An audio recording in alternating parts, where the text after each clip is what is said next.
I'm Joe Feeks, editor of Poultry Health Today, and with me is Dr. David French. He's a staff veterinarian for Sanderson Farms in Laurel, Mississippi. David, thank you so much for joining us today. Thank you. Appreciate the opportunity. You bet.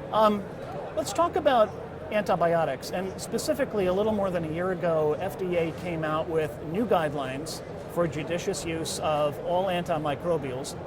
How is this affecting your use of antimicrobials on a day-to-day basis at Sanderson Farms? Well, at Sanderson Farms, we have 3 veterinarians working in the field, and we've been concerned about judicious use of antibiotics long before there was any legislation regarding that. So I'd have to say it hasn't really changed the way we approach the business. It is exactly what we were doing already, and I think what any company with veterinarians on staff would be doing. We're all interested in maintaining these products, keeping them available to us as an industry, and being good stewards of the products that we've been given to use.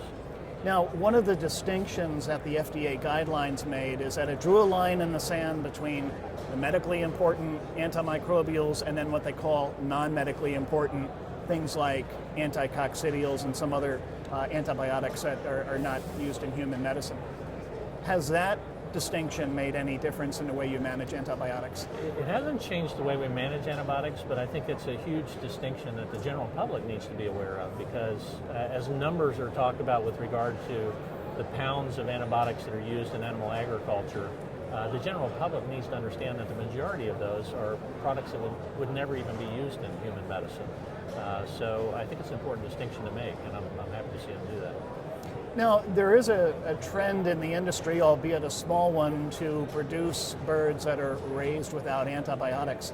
Is this something that is doable on a large scale? I understand there might be a niche market for it, but looking at the volume of poultry that we produce in this country and also the global demand, do you feel that it's something that we could do? There are a lot of customers out there that would like antibiotic-free product. There are a lot of customers that could care less about antibiotic-free. They want sustainable, affordable poultry or meat products to purchase in the stores. I would say that certainly supplying the needs of the customer is important to the poultry industry. However, if we're put in a situation where 100% of the industry is going towards complete antibiotic-free production, that opens up the door for all kinds of problems. Such as? Well, the same thing happened in the UK several years ago when the UK decided to go antibiotic-free. And what happened as a result of that was a decision had to be made about, well, what do we do about the flocks that break with some sort of sickness? And in that particular scenario, the antibiotics that they were left to use to treat birds that were getting sick were antibiotics that were more likely to be medically important for the human population, like amoxicillin, which received very little use before that, but once they made a decision to go antibiotic-free, ironically, the humanly important antibiotics were the ones that were chosen to treat the sick birds. Yeah. Additionally, what do we do in this country if everyone goes 100% antibiotic-free and you have a sick flock? What kind of pressure does that put on the veterinarians for humane treatment of animals that are under their care?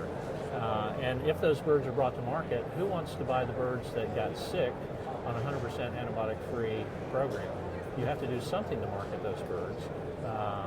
You have to treat those birds, I think, but if you're not allowed to treat them, mortality is going to be excessive. The birds will not be treated humanely. I think veterinarians will struggle with that if we do that. Now, I think most reasonable people would say that if a bird gets sick, by all means, yeah, let's treat it. Let's use any tool we have to get it back on its feet and make it well.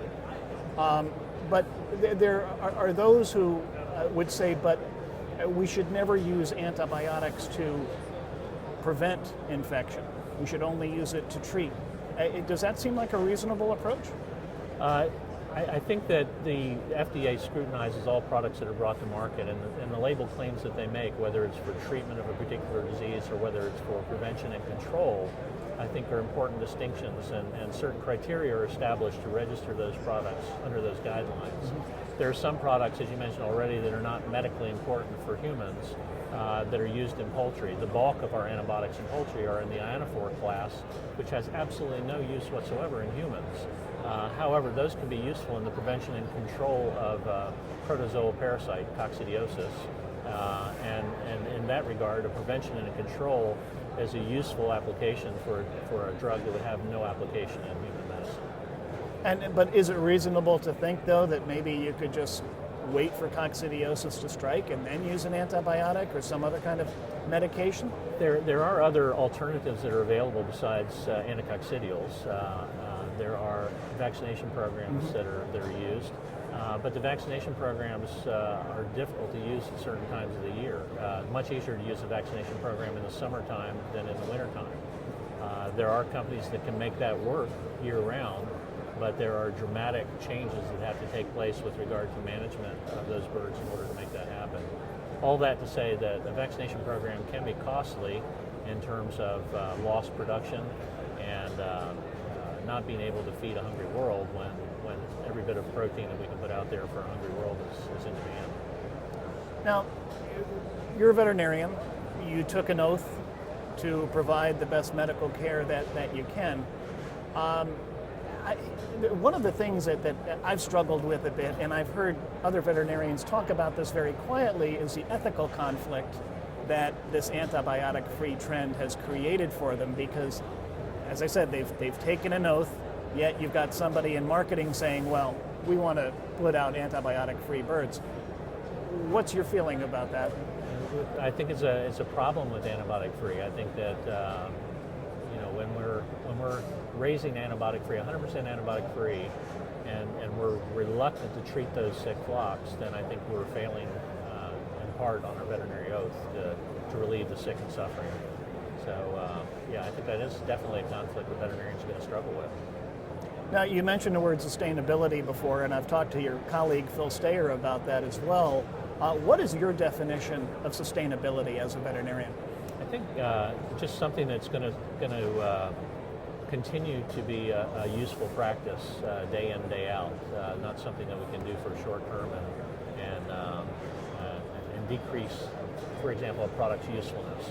We're not interested in using products until they quit as an industry, because we essentially have no more new products being registered. So we have to take the products that we have, be good stewards of them, use them judiciously, and make sure that they're there for us in the future. Sustainable agriculture, I think, is a bigger concept, and that is, I think, the approach we take to feeding a hungry world. As we get more and more people that are demanding protein in their diet, as the wealth of the world is distributed to countries that might not have had that before, we have to remember that we're not just in the business of raising backyard flocks, we're in the business of trying to feed a hungry world. And that, to me, is sustainable agriculture, something that can continue to feed the growing population of people that are craving protein in their diet worldwide. Excellent point.